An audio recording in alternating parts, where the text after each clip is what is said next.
Downright pleasant sleeping temperature tonight, a low of 52 degrees, Alexa. That's right, and those cooler temperatures kind of feel like fall already. Yeah, I mean, in relative terms, it's going to be almost chilly tonight. Complete weather details coming up as the WVTT Severe Weather Action Team forecast follows news here on WVTT.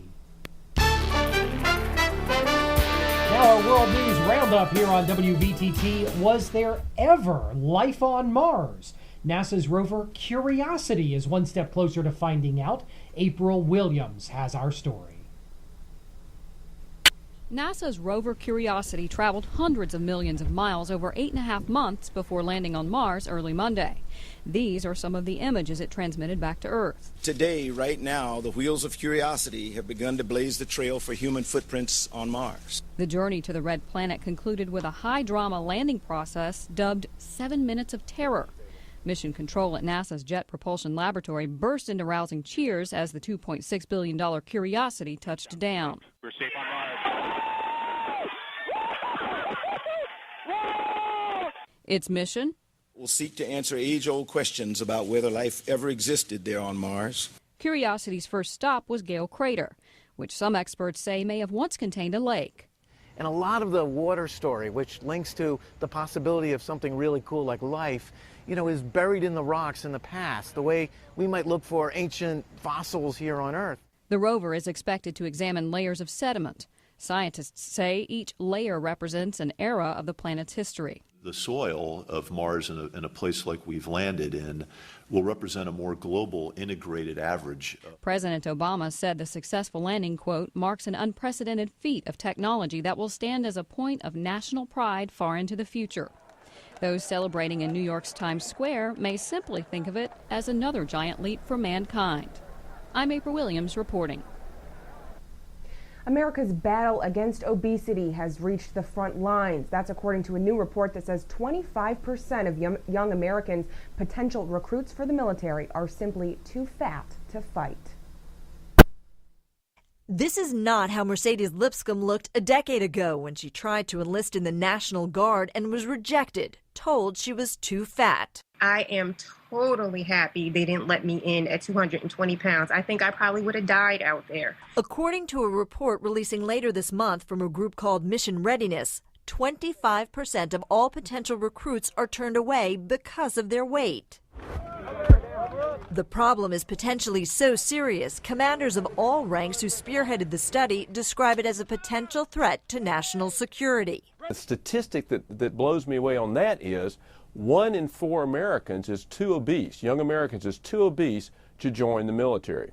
Rear Admiral Jamie Barnett and more than 100 retired generals and admirals warned of the problem 2 years ago. In a new follow-up report, Still Too Fat to Fight, they contend the military is working harder than ever to find eligible recruits. More and more we're seeing that those folks showing up at the recruiting centers are not really fit to come into the military. Hundreds of recruits wind up discharged early because of weight-related issues. Recruits who have not done as well, have been overweight, don't do as well in boot camp, are more likely to not complete their first term of enlistment. The cost? Some $60 million a year invested and lost in recruits and finding their replacements. Military leaders say the problem is reversible.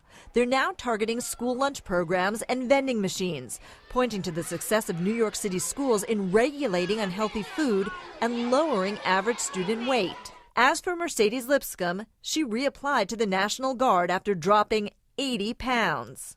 If you're sent into a combat zone, you want to be in shape. You want to be able to maneuver. You want to be able to protect yourself and, protect your fellow soldiers. Overweight, how are you going to run? How are you going to get away? The study hopes to target young generations, so when the time comes, they'll be combat ready.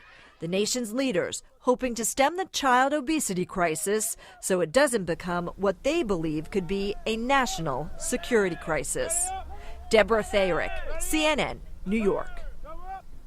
Over the weekend at the Saratoga Spring Water Company, U.S. Senator Charles Schumer toured the generations-old bottling facility and announced his selection of Saratoga Springs bottled water to be served during the 57th presidential inauguration ceremonies on Monday, January 21st, 2013. Schumer is the chairman of the Joint Congressional Committee on Inaugural Ceremonies and has the honor to help choose which food and beverages and performers are featured in the presidential inauguration. Schumer's decision will help draw national attention to this Saratoga Springs company.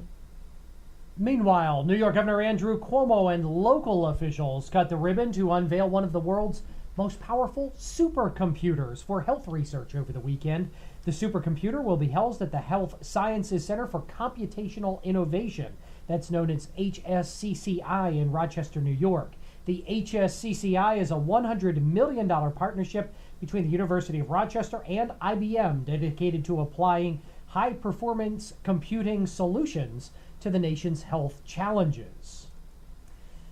Figuring out which football team is going to be tops in the Twin Tiers, WVTT's Derek Smith has sports next here on News Channel 25, WVTT.